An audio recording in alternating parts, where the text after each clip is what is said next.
Hi, I'm Tyler Wickham. I am the founder of Tyler 2's honey business.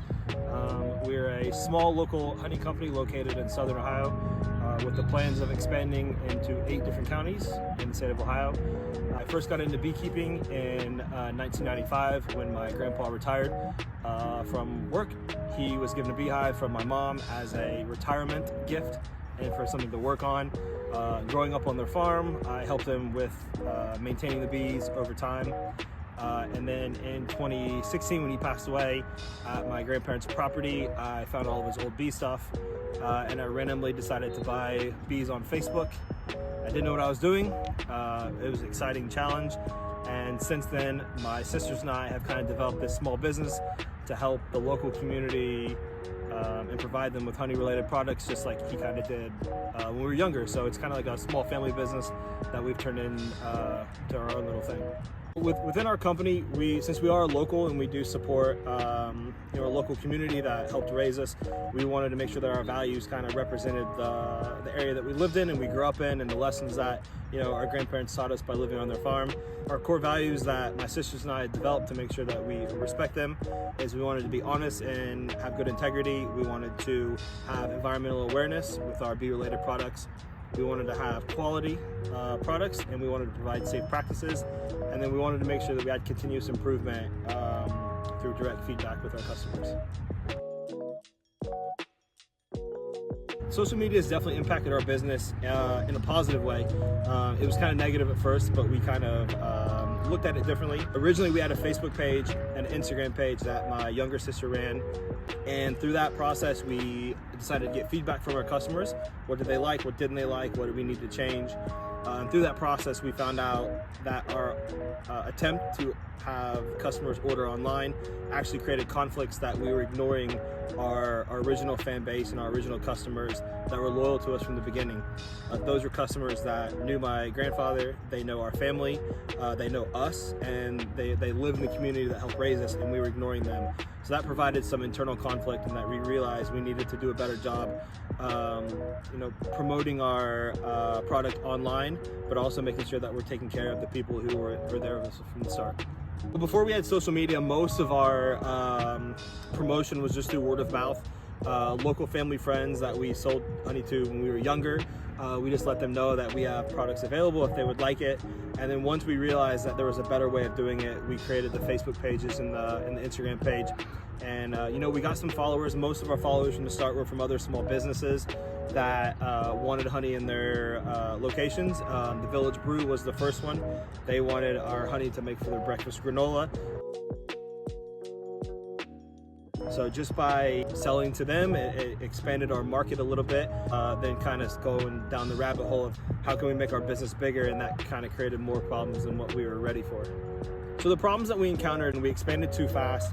We tried to do an online ordering platform, which neglected half of our customers. Only 12% of our customers were ordering online. It was good at the time, but it actually neglected a lot of them. We have 2 stories that stand out. The same individual who helped fund our original budget was neglected twice. And they were so great about it. They didn't complain. They understood what we were trying to do, but we felt bad because we were neglecting our own core values and our mission statement by not providing to the local community. One of the big things that we struggled with was the concept of, were we making business decisions or were we making emotional decisions? We wanted to make sure that this business succeeded because it was in memory of our grandpa. So we made business decisions and neglected the people who were there from the beginning. And then we didn't want it to be a failed business because it is in memory of someone. So we were trying to make emotional decisions on we gotta take care of the people who were there for us. So we kind of found a happy medium. How can we serve the best of both worlds? And it was, expanding our business. So we sat down, the 3 of us, and came up with a plan on how can we expand our business within 2 to 3 years to make sure that we're, profiting, but we're also taking care of the people that mean the most to us. So within our plan, obviously expansion, but that takes time and resources. The first thing we needed to do is we needed to find more land. So we either needed to buy plots of land or lease land. We found a happy medium. with combining with other farmers. So we place hives on local farms like the ones right here. These aren't mine, but this is a similar concept where you can find people who would take care and host hives, and then I would come in and maintain them, and it's a good partnership because then the farmers will benefit with some honey, their crops will get pollinated, and we have areas to expand. Another one of our options was to partner with other small businesses that have similar related needs. So we partnered with a floral company to have like a pollinator combo with seeds and also some honey, so that way we can promote planting wildflowers for the bee to populate, but also or pollinate, and also provide them with some product. We also have a local farm who sells farm fresh raised eggs. So we have a birds and the bees combo where you half a dozen eggs and also a jar of honey. So we're kind of tapping into other small businesses, social media networks to promote ours, and they're also using our platform as well to promote their local products. The businesses that we partner with, most of the businesses are ran by people that we went to school with that also support the local community, but they have moved away for various reasons. Aries Farm with the eggs, they're located just outside of Cincinnati. Dauntless Roots, just outside of Columbus. A wrapping paper company designed by a girl who lives in Atlanta, Georgia. These are areas that we don't typically would sell honey to, but if we can provide a market, as small as a market it is with these other businesses in those areas, we feel like it's a plus for us. We get to expand our social media network. We feel like the social media aspect is huge if we use it correctly.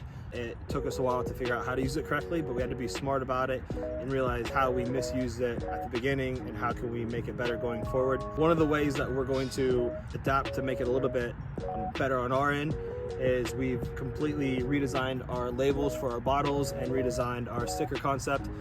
We're gonna put QR codes on them, so if anybody buys a sticker and slaps it on a water bottle or on a light pole somewhere, that you can just take a picture of it and it takes you right to the Instagram page, and who knows, maybe just the fact that the QR code is on it will interest some people and they'll scan it and we'll get some more hits and clicks, and that's just widening our network.